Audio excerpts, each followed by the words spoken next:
Longman Classics. Black Beauty by Anna Sewell. Chapter 1. My Mother.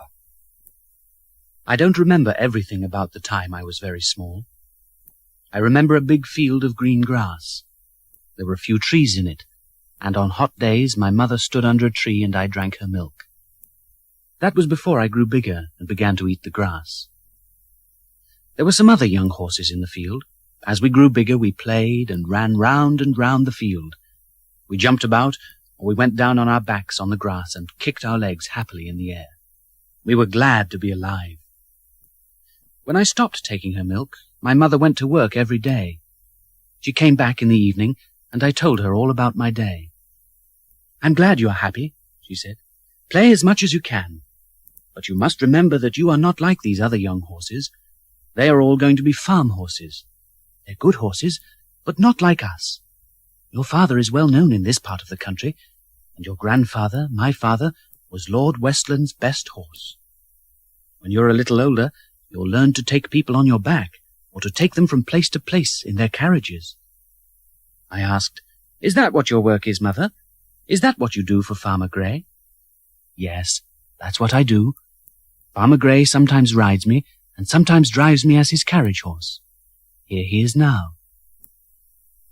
Farmer Grey came into the field. He was a good, kind man, and he liked my mother very much. "Well, my dear Duchess," he said to her, "here's something for you." He gave her something nice to eat. "And how is your little son?" He patted me and gave me some bread, which was very nice. We couldn't answer him, but my mother showed him that she loved him. He patted her and went away. "He's very kind," my mother said, "and you must learn to please him. Always do your work gladly, and never bite or kick. Then he'll always be nice to you." Chapter 2. Learning. I grew older. My coat began to look very good.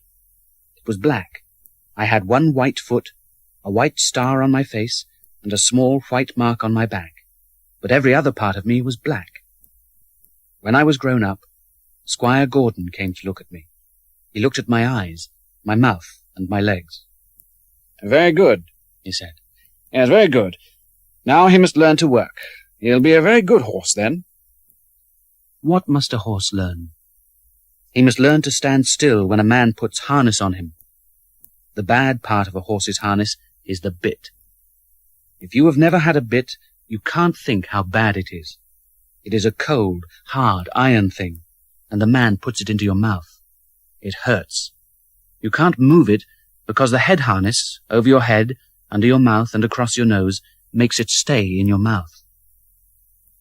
I was very unhappy with the bit in my mouth, but Farmer Grey was kind in every other way. I didn't bite or kick. My mother always had a bit in her mouth when she was working. Other horses have bits too. I knew that, so I stood still when they put it in. After a time, it didn't hurt me so very much. The saddle wasn't so bad. A horse must learn to have a saddle and to take a man, woman, or child on his back. He must go where the rider wants him to go, and he must go at a walk, or a little quicker, a trot, or, very quick, a gallop. They put the bit in my mouth and the saddle on my back every day. Then Farmer Grey himself walked with me round the big field. After that he gave me some good food and patted me and spoke to me. I liked the food and the patting and kind words, and after a time I wasn't afraid of the bit and the saddle. One day Farmer Grey got on my back and sat there in the saddle. The next day he rode me once round the field at a walk. It wasn't very nice with a man in the saddle, but I was glad to have my kind master on my back. He rode me in the field every day for a time. The next bad thing was putting iron shoes on me. Farmer Grey went with me, but I was still afraid. The man took my feet in his hands, one after the other. Then he cut away some of the hard part. It didn't hurt me, so I stood still on 3 legs as he did each of my feet. Then he made iron shoes to go on them. Putting them on didn't hurt, but I couldn't move my feet in the same way as before. After a time I grew to like the shoes. They saved my feet from hard roads and stones. Next, I learnt to go in carriage harness. There was a very small saddle, but there was a big collar, and there were blinkers at the sides of my face. With the blinkers on, I could see things in front of me, not to the side. Farmer Grey began by making me pull a carriage with my mother. "You'll learn a lot from her," he said, as he put the harness on me. I did learn a lot. She showed me how to move, and how to know what the driver wanted. But there are good drivers and bad drivers, she said, and there are good masters and bad masters. Farmer Grey is a good master, a very good master. He's kind, and he thinks about his horses, but there are other men who are bad or hard or just foolish. You must always be good and try to make people love you. Never be lazy, even if people are unkind to you or foolish.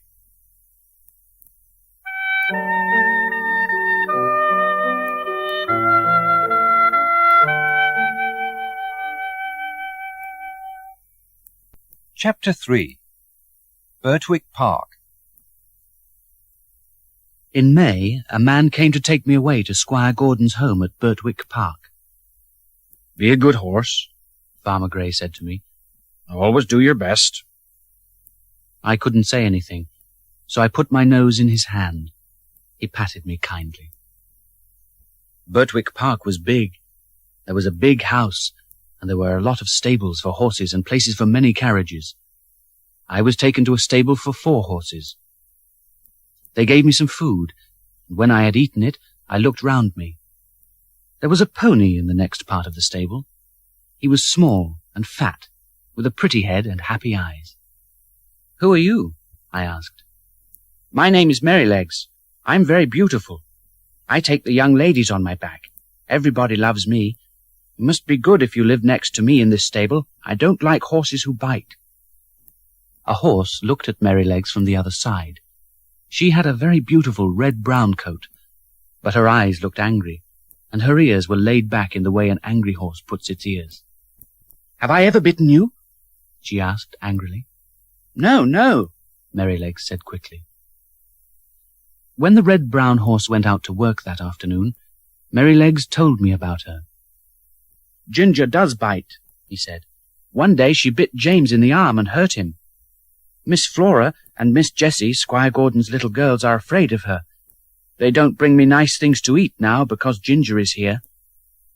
"Why does she bite?" I asked. "Is she bad?" "Oh, no.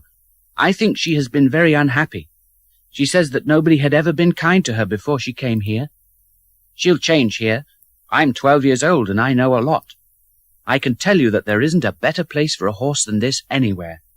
John is the best groom in the country, James is the kindest boy, and Squire Gordon is the best master any horse ever had. Yes, Ginger will change here."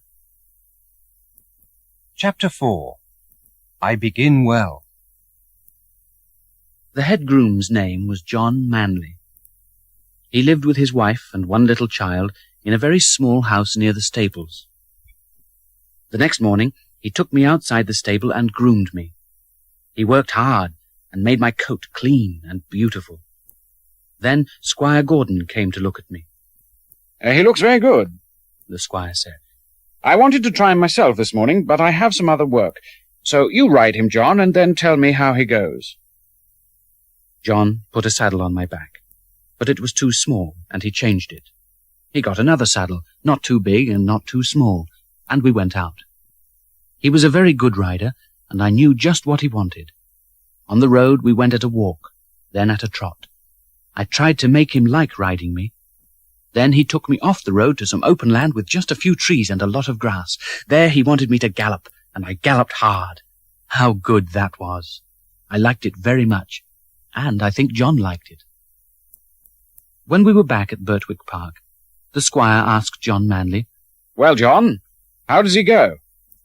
"He's very good, very good. He goes like a bird, and he loves a gallop. But if you move the reins just a little, he knows what you want. He stops or he goes to one side or the other. Nobody has ever been unkind to him, so he's not afraid of anybody or anything."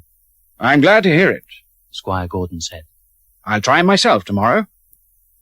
The next day John groomed me and put the saddle on me. Then he led me from the stables to the house. I remembered what my mother told me, and I tried to do just what the squire wanted me to do. He was a very good rider, and he was kind to me all the way. His wife was at the door of the big house when he took me back there. "Well, my dear," she said, "how do you like him?" "He's just what John said," Squire Gordon answered. "He's the nicest horse I've ever ridden. What shall we call him?" "He's black and very beautiful. We could call him Black Beauty, couldn't we?" "Black Beauty, yes. Yes, I think that's a very good name." John came to lead me to the stables. "We've got a name for him, John," the squire said. "My wife thought of it. He's going to be Black Beauty." John was very glad. "Come along, my Black Beauty," he said as he led me away. "You are a beauty, and it's a good English name." Chapter 5. My New Friends. John liked me. He was a very good groom, and he made my black coat look beautiful. He looked at my feet every day. He knew if one of them hurt, and then he rubbed something into it. He talked to me a lot. I didn't know all the words, but after a time I knew what he was thinking. I liked John Manley as much as I have ever liked anybody. I liked the stable boy, James Howard, too. He had learned from John how to be kind to horses. He helped John to groom me, and John showed him the places where a groom may hurt a horse if he rubs too hard, and the places where a horse likes to be rubbed or patted. After a few days, I went out to pull a carriage with Ginger. I was afraid of her. She laid her ears back when they led me towards her, but she stood still as they harnessed me beside her. John drove us, and we worked very well. Ginger wasn't at all lazy. She pulled as hard as I did up the hills, and she was always ready to move more quickly. Many horses don't go fast if the driver doesn't hit them with his whip. Ginger was like me. We went as fast as we could if the driver wanted us to go fast. John didn't like the whip, and he never whipped us, but we worked hard for him. After Ginger and I had been out a few times with the carriage, we became good friends. We liked little Merrylegs very much. He was brave and always happy. The squire's little girls loved to ride him, and they were never afraid of falling off his back. Mrs. Gordon, the squire's wife, loved all three of us, and we loved her. Squire Gordon liked his people to have one day without work every week. His horses had the same. On Sunday they led us to a field of good grass, and we stayed there for the day, without reins or harness of any kind. We ran and played and were happy. Then we stood under some trees and told stories.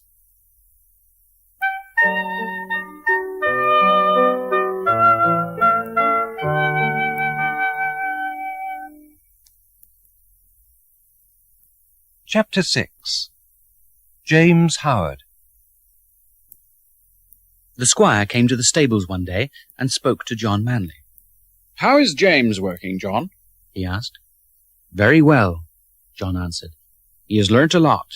He is kind to the horses, and the horses like him.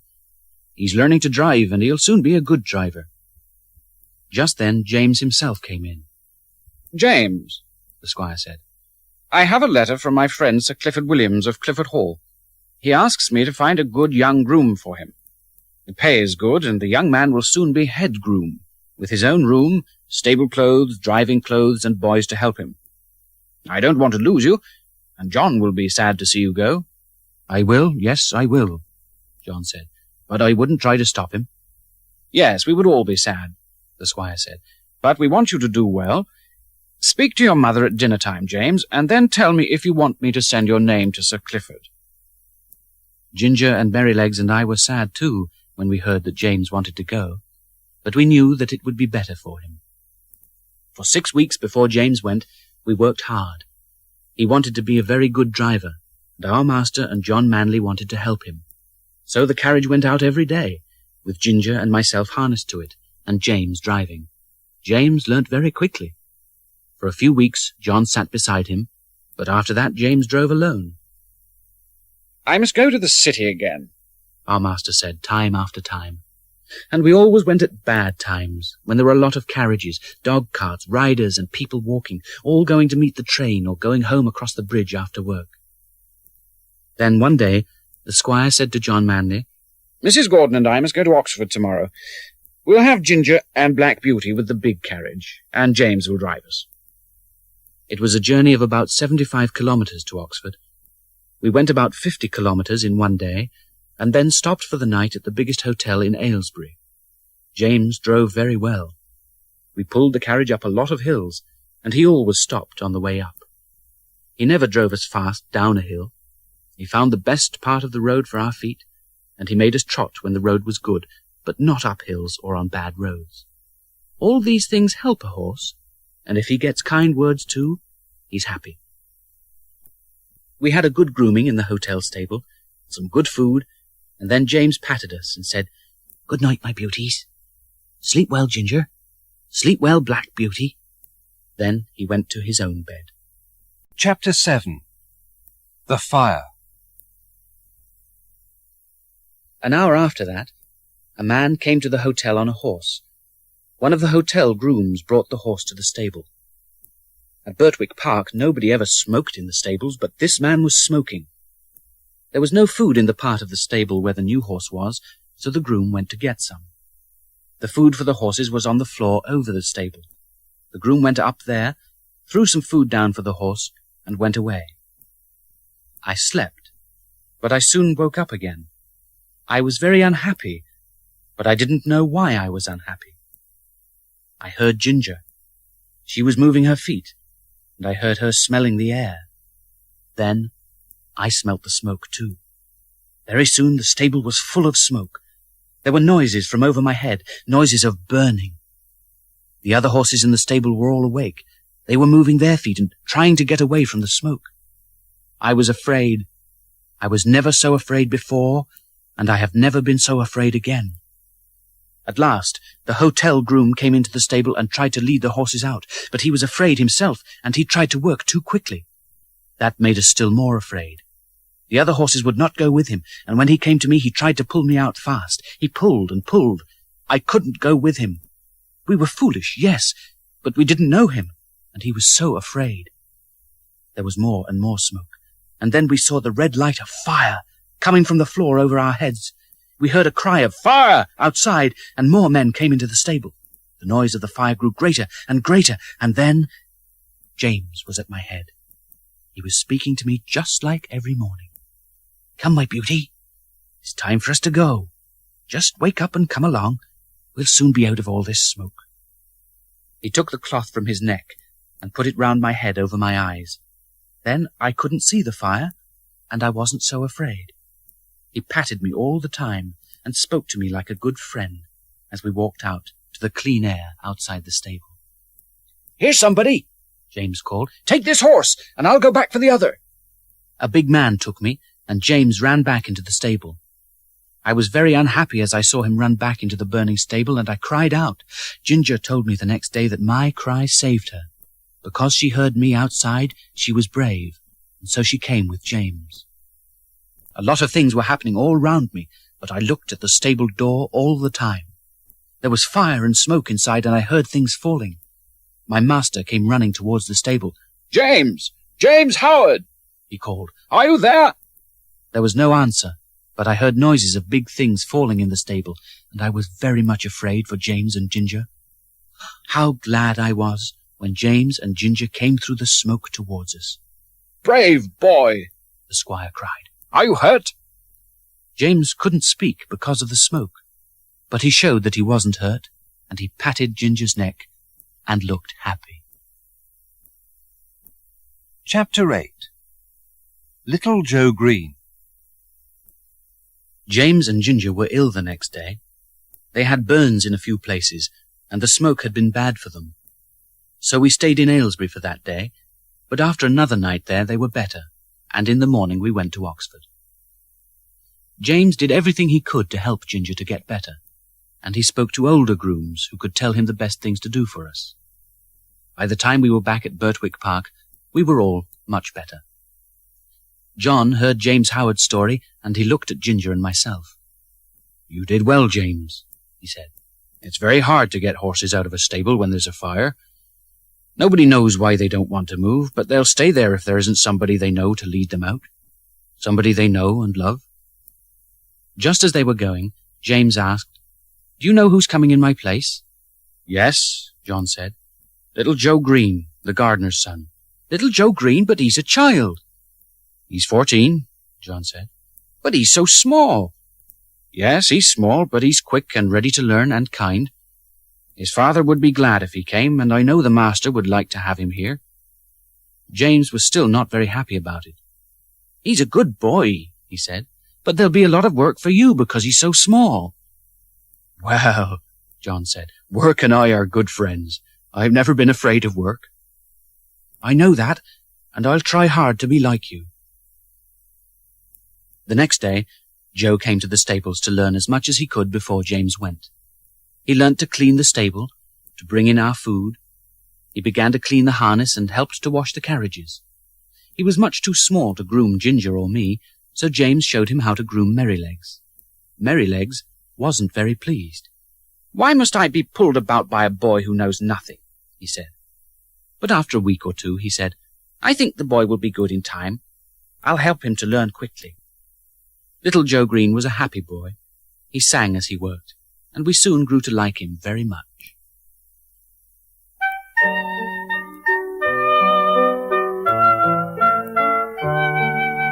Chapter 9.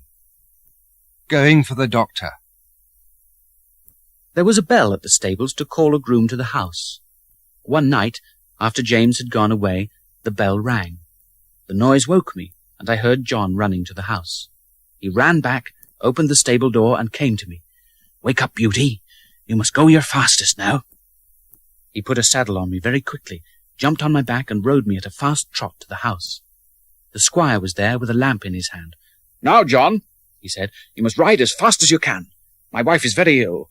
Give this note to Dr. White in Hertford. I want him to come at once. Come back yourself when Black Beauty is ready for the journey." John took the note, and away we went. It was night, but I knew the road, and there were no people on it. They were all in bed and asleep. I had never galloped so fast. When we came to the bridge, John pulled on the reins a little, and I went across at a trot. On the other side, he didn't ask me to gallop again, but I did. We galloped up hills and down hills, by fields and by houses, and then through the streets of Hertford. My iron shoes made a noise on the stones as I stopped at the doctor's door. The doctor's window opened, and Dr. White looked out. "What do you want?" he asked. "Mrs. Gordon is very ill," John told him. "My master wants you to go at once. He thinks that she'll die if you can't get there. Here's a note." "I'll come down." He shut the window and was soon at the door.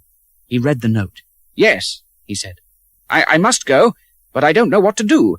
My old horse has been out all day, and he can't even trot now. My other horse is ill. What can I do? Can I have your horse?" "He's come at a gallop nearly all the way," John said, "but I think he can take you." "I'll soon be ready," the doctor said, and he went back into the house. John stood by me and patted my neck. I was very hot. The doctor came out in his riding clothes and with a riding whip. "You don't need a whip," John said. "Black Beauty will go as fast as he can." "Thank you," the doctor said. He gave the whip to John and spoke to me. "Now, Black Beauty." Chapter 10. Mrs. Gordon is saved. The doctor was a bigger man than John, and he was not a very good rider, but I did my best. I was nearly falling when we got to Burtwick Park, but we got there very quickly. My master had heard us coming, and he was at the door. He took the doctor into the house at once. Little Joe Green was waiting at the door, too. He led me to the stable. I was glad to be home. I was very, very hot. My coat was very hot, and water ran off my body down my legs. I had galloped too far and too fast, and I couldn't get as much air as I wanted. Poor Joe. He was young and very small, and he hadn't had time to learn much. His father would have helped, but he was away. Joe did his best. He rubbed my legs and part of my body, but he didn't put my cloth on me. He thought that I was so hot that I wouldn't like it. Then he brought a lot of water for me to drink. It was cold and very nice, and I drank it all. Then he gave me some food. "Now go to sleep, Beauty," he said, and he went away. I was very ill when John came. He had walked all the way from Hertford, but he came to see me as soon as he got home. I was down on the floor, and he came quickly to my side. "Oh, my poor beauty," he said, "what have we done to you?" I couldn't tell him how I was, but he knew. He covered me with 2 or 3 cloths. Then he ran to his house to get hot water and make a good drink for me. He was angry. "A foolish boy," I heard him say. "A foolish boy. No cloth on a hot horse. Cold water to drink. Ah, poor beauty." I was very ill for more than a week. John was with me for hours every day, and he came to see me 2 or 3 times every night. Squire Gordon came every day, too. "My poor beauty," he said one day. "My good horse. You saved my wife, Beauty. Yes, you saved her." I was very glad to hear that. We all loved Mrs. Gordon. Even Dr. White came to see me one day when he was at Burtwick Park. He patted me as he told John, "Mrs. Gordon is alive today because this beautiful horse brought me here so quickly." I heard John say to the squire, "I never saw a horse gallop so fast as Black Beauty did that night. You would think that he knew." I did know, or I knew that John and I must go as fast as we could, and that it was for our dear master's wife.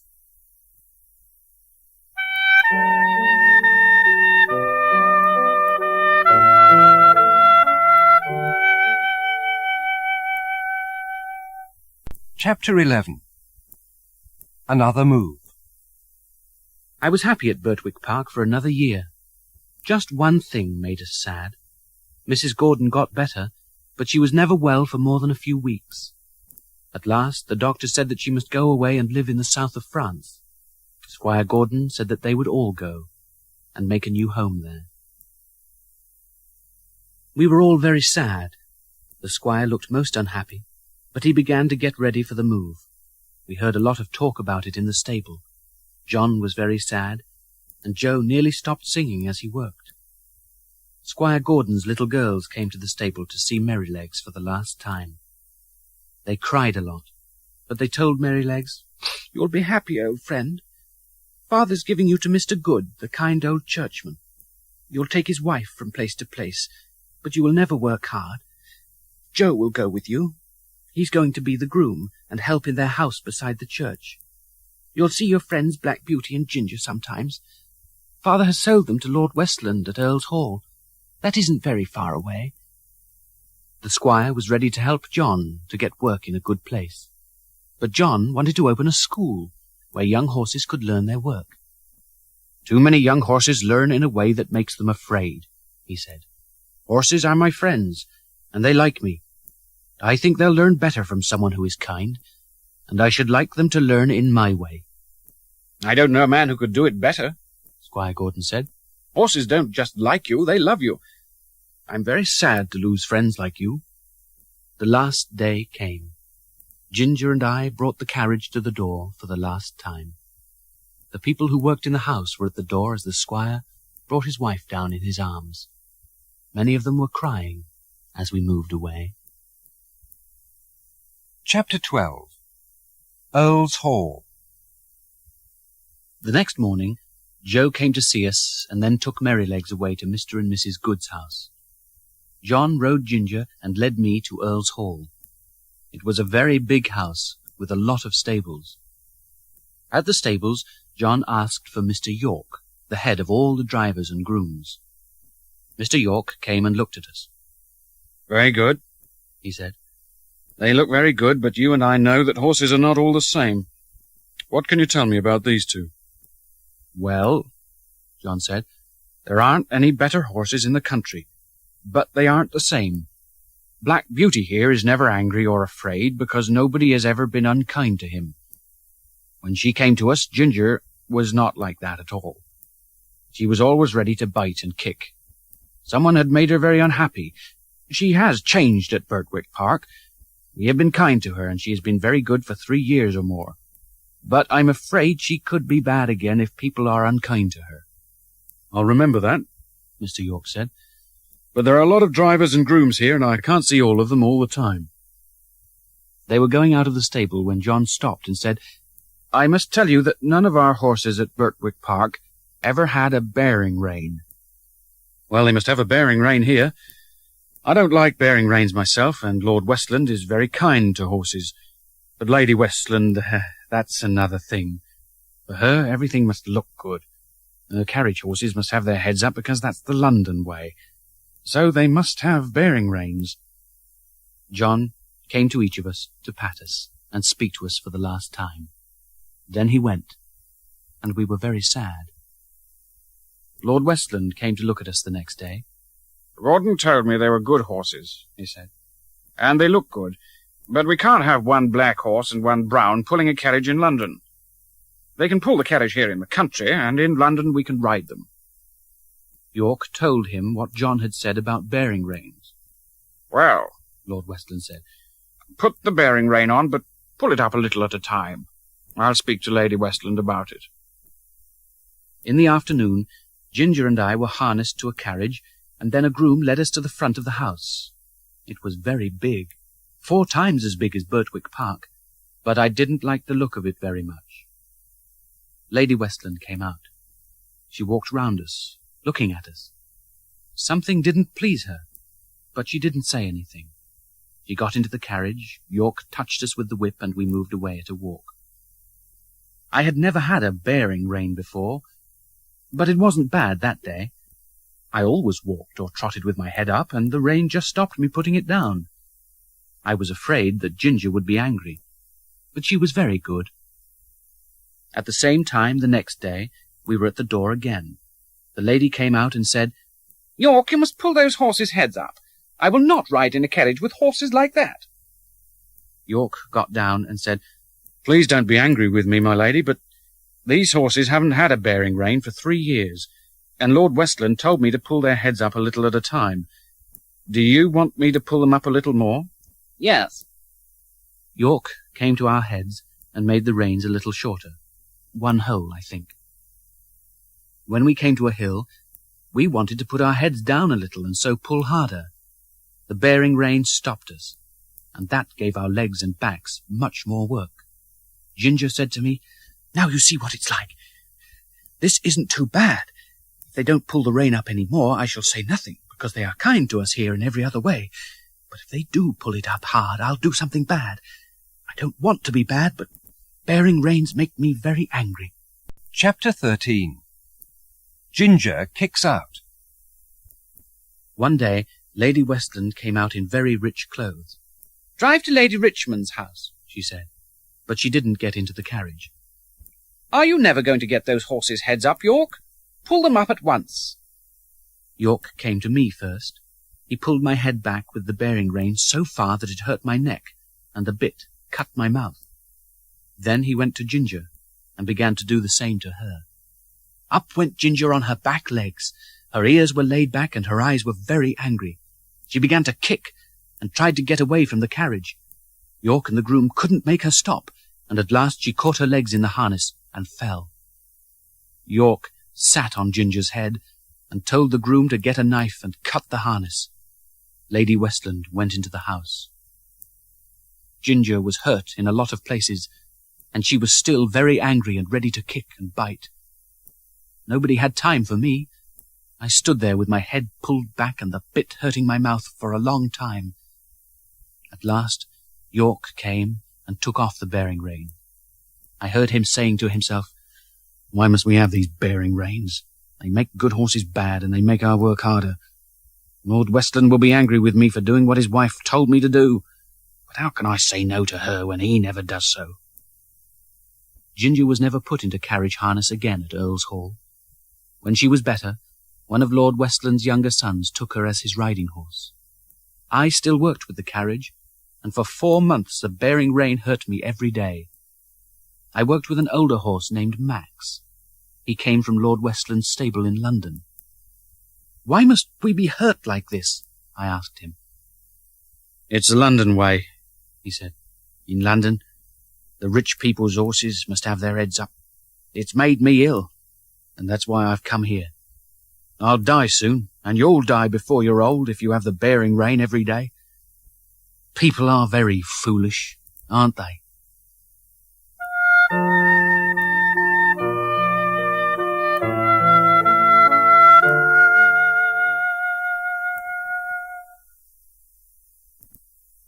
Chapter 14. Reuben Smith. In April, Lord and Lady Westland went to their London house, and took York with them. Ginger and I and a few other horses stayed at Earls Hall for their sons and their sons' friends. Reuben Smith was head of the stables when York was away. He was a very good driver and a good groom. He liked horses, and horses liked him. So why was he just a groom? Why wasn't he a head driver like York? Max told me about him. Reuben Smith drank. When he wasn't drunk, he was very good at his work. Everybody liked him. But when he was drunk, he wasn't the same man. "I'll never drink again," he had told York, and so York was not afraid to have Smith as head of the stables when he himself was away. One day, Lord Westland's younger son wanted to go to London. "I'll get on the train at Hertford," he told Smith. "I want you to drive me there in my carriage. It can stay in the carriage maker's in Hertford because I want him to put a new wheel on. So bring a saddle and ride Black Beauty back to Earls Hall." Reuben Smith drove me to the carriage maker's, and then put the saddle on me and rode me to the White Horse Hotel. There he told the hotel groom to give me some good food. "Have him ready for me at 4, he said. He went towards the hotel, and I saw him meet some men at the door. He came out at 5 and told the hotel groom, "I don't want to go before 6. I've met some old friends." The groom had just seen one of my front shoes. "That shoe may fall off soon," he told Smith. "Shall I see about it?" he asked. No," Smith said. "It can't fall off before we get home." That wasn't like Reuben Smith. He never spoke in that way, and he always saw that our shoes were on well. The way he spoke wasn't like him, and I was unhappy. He didn't come out at 6, or at 7, or at 8. At 9 he came out of the hotel with a lot of noise and shouted for the hotel groom to bring his horse. He was very angry with the groom. I didn't know why, and with everybody in the hotel. We weren't out of Hertford when he began to hit me with his whip. Even when I was galloping as fast as I could, he still whipped me. The moon wasn't up, and I couldn't see well. There were a lot of stones on the road, and my shoes soon fell off. Still he whipped me and shouted at me. He had drunk much too much, or he would have known that my shoe was off. It was a bad road, but he made me gallop over it. The stones cut into all my feet, most of all into the foot without a shoe. At last, I fell. I was galloping so fast that Smith was thrown over my head onto the road. He didn't move. My legs were very badly cut in the fall, but I stood up. I moved to the side of the road, off the stones, and waited. Chapter 15. Sold. I waited there for a long time. At last I heard Max and the dog-cart coming over the stones. I cried out to Max, and he answered. There were 2 grooms in the dog-cart. They had come to look for Reuben. One of them jumped out and went to the unmoving body on the road. "It's Reuben," he said. "He's dead. Cold and dead." The other groom got out of the dog-cart and came to me. By the light of the dog-cart lamps, he saw that my legs were very badly cut. "Black Beauty has fallen," he said. "Black Beauty. We never thought that he would fall. What happened?" He tried to lead me towards the dog-cart, and I nearly fell again. "Oh," he said, "Black Beauty's foot is bad too. Look, it's very badly cut. And no shoe. It's not like Reuben to ride a horse without a shoe. Oh, it was drink again, I'm afraid." They put Reuben Smith's body into the dog-cart. Then one of the grooms drove it towards Earls Hall. The other man put a cloth round my bad foot and led me along the grass beside the road. The cuts on my legs and my bad foot hurt me all the time, but at last we got home. I wasn't better for weeks after that. The grooms did everything that they could to help me, but the cuts were very bad. When I could walk, they put me into a small field. There my foot and my legs grew better after many weeks. One day, Lord Westland came to the field with York. He looked at my legs. The cuts were better, but the marks were still there. "Will the marks ever go?" Lord Westland asked. No, my lord, York answered. They'll always be there. Lord Westland was angry. Well, we must sell him, he said. I can't have a horse with legs like that in my stables. I'm very sad because my friend Gordon wanted Black Beauty to have a happy home here.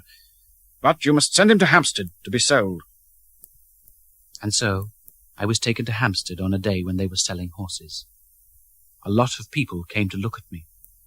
The richer people went away as soon as they saw the marks on my legs. Others walked round me, pulled my mouth open, looked at my eyes, ran their hands over my legs, made me walk and trot. Some of them did these things with a hard hand. For them, I was just a working beast. Others spoke to me, touched me with kind hands, patted me, and learnt much more about me. I liked one of the kind men very much. I could be happy with him, I thought. He had a nice smell, and I knew that he liked horses and was kind to them. He was a small man, but he moved well and quickly, and his hands and his eyes were friendly. "I'll give £23 for this horse," he said. But the man who was selling me wanted more. "Say 25 and you can have him." 24 and no more, the little man said. "Yeah, I'll take 24, and you've got a very good horse for your money. If you want him for cab work, you'll be very pleased with him." The money was paid, and my new master led me away to a hotel, where he had a saddle ready. He gave me some very good food, and soon we were on our way to London.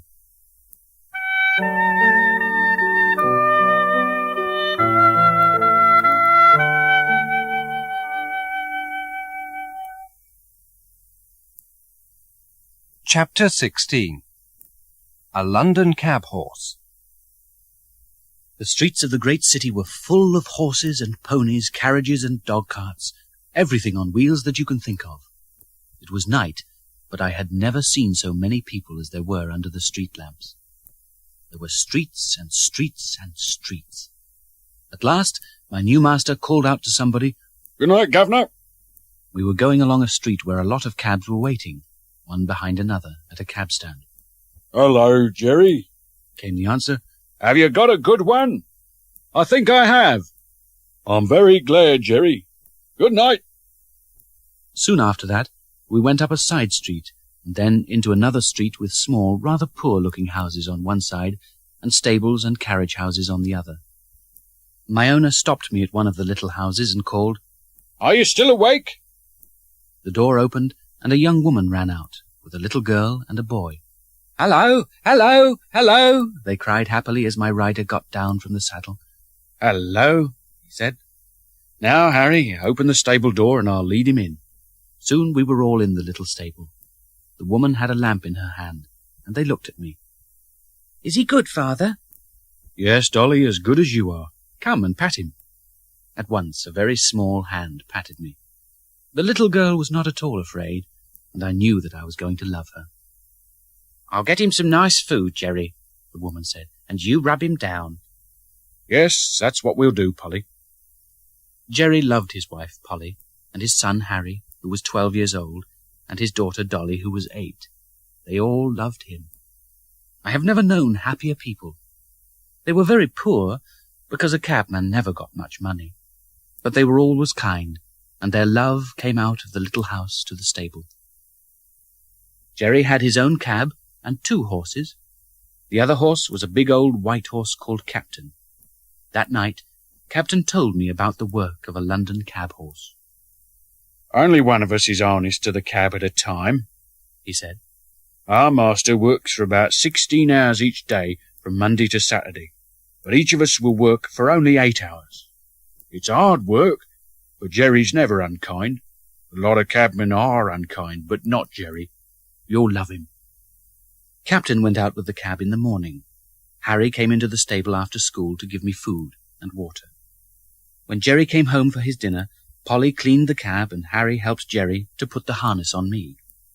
They took a long time putting on my collar and other parts of the harness so that they wouldn't rub me too hard. There was no bearing rein, and the bit didn't hurt. "I think he'll be happy like that," Jerry said. "What's his name?" Polly asked. "The man who sold him didn't know. Shall we call him Jack, like the last one, Polly?" So, as Jack, I began work as a London cab horse. Chapter 17. Jerry Barker. We went down the side street and out to the cab stand. Jerry took his place as the last of the line of the cabs waiting there. A big cabman came to see me with other drivers. This was the governor, the oldest of the cabmen there.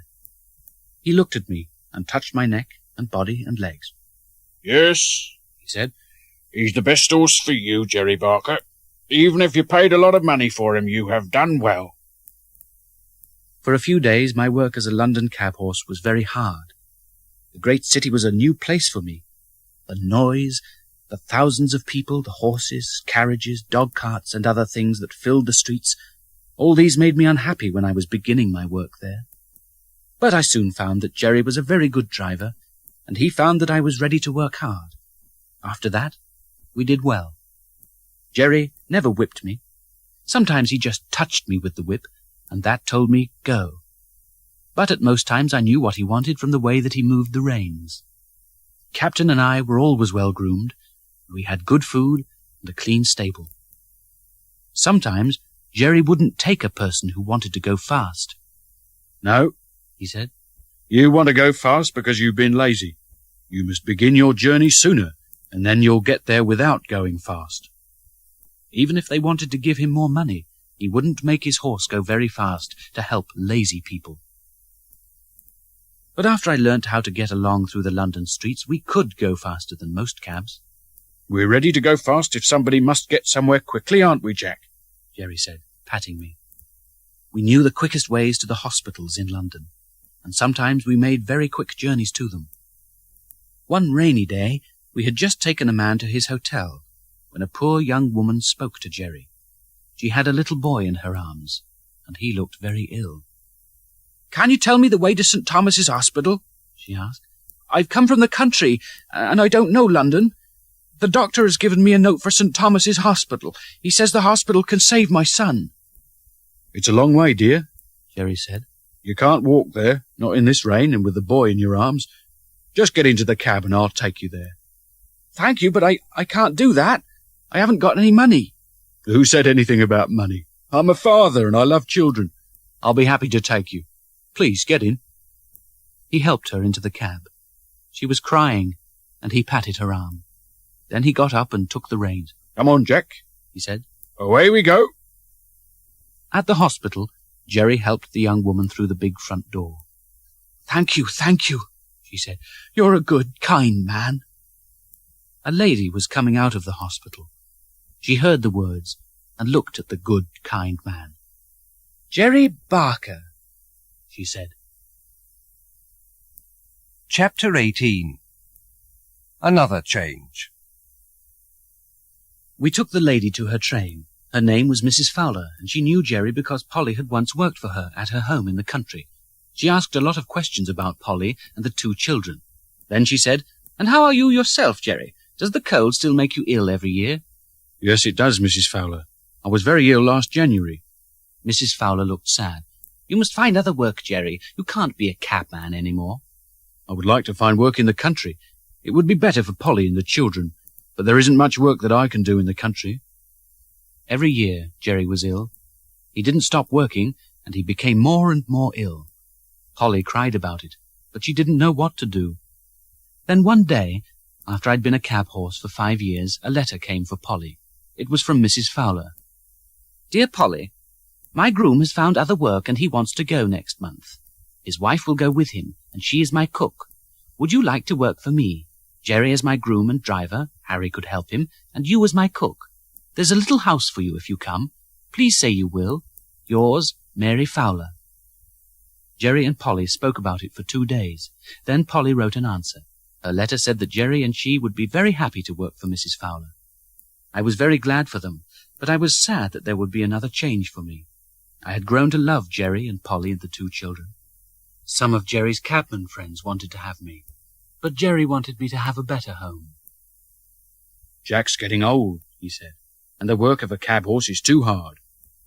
Just before Jerry, Polly, and the children went away, Jerry sold me to a farmer who lived just outside London. This Mr. Thorogood knew a lot about horses. I'll take your horse, Jack, he said. I'll give him the best food and a few weeks in a good field. Then I'll find a new master for him, somebody good and kind. So Mr. Thorogood led me away. It was April, and Jerry was still ill after a bad time in January and February, but he was getting better. He came out with Polly and Harry and Dolly to give me a last pat. "You'll be happy, dear old Jack," Dolly said. "I'll always remember you." Chapter 19. My last home. Mr. Thorogood was very kind to me, and on his farm I had a very happy time. I'm nearly growing younger, I thought, but I wasn't a young horse now. Mr. Thorogood told the groom, "We must find a good home for Jack, a place where there's work for him, but not hard work, and not too much." "The old ladies at Rose Hall are looking for a good horse they can drive in a dog cart. They aren't very brave, and they don't want a young horse that may go too fast or run away." Mr. Thorogood thought about that. Then he said, "If they like Jack, he's just the horse for them, but they may be afraid when they see the marks of a fall on his legs. We'll take him to Rose Hall tomorrow and ask them to look at him." So the next morning, the groom made my black coat look beautiful, and then Mr. Thorogood took me to Rose Hall. The old ladies were at home, but their driver was away. One of the old ladies, Miss Ellen, liked me at once. "He has a very good, kind face," she said. "I know that we'll love him." "He's very good," Mr. Thorogood said, "but I must show you the marks on his legs.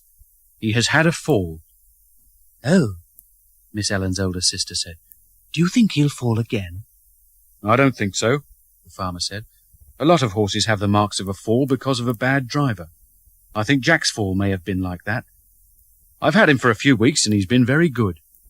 Would you like to try him, Miss Bloomfield? Send your driver for him tomorrow, and let him try Jack for a few days." The old lady looked happier. "You've always sold us very good horses, Mr. Thorogood," she said.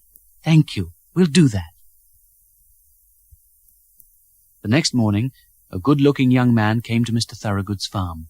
He looked at me and saw the marks on my legs. Then he asked Mr. Thorogood, "Why are you selling my ladies a horse that's had a bad fall?" The farmer answered, "I'm not selling him before you and the ladies have tried him. I think you'll like him, but he can come back here if you don't." The groom led me away to Rose Hall. That evening he began to groom me. When he was rubbing my face, he stopped and looked at the white star. "This is just like the star that Black Beauty had," he said. "His head is like Black Beauty's head, too. I should like to know where Black Beauty is now." When he came to my back, he stopped again. "Here's a little white mark just like Black Beauty's." The groom stood back and looked at me. "Black Beauty's star? Black Beauty's one white foot? Black Beauty's mark on the back? It is Black Beauty.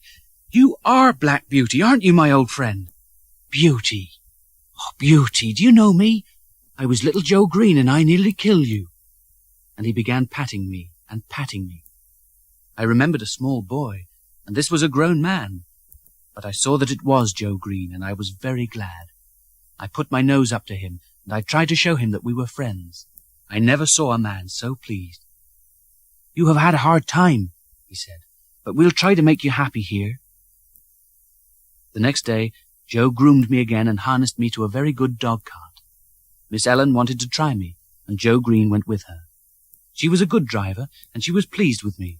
I heard Joe telling her about me and saying that I was Squire Gordon's old Black Beauty. When we came back to Rose Hall, Miss Bloomfield came to the door.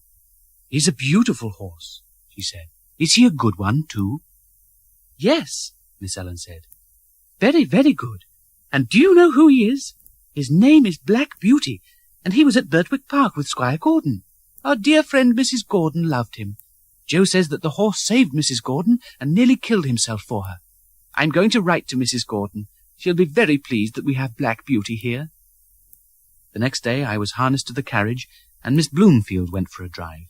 She was pleased with me. I heard her say to Miss Ellen, "We'll have the horse and call him by his old name, Black Beauty." I have been in this happy place for a year now. Joe is the best and kindest groom, and everybody loves me. The ladies say that they will never sell me, so there is nothing for me to be afraid of. I'll work gladly for them for as long as I can.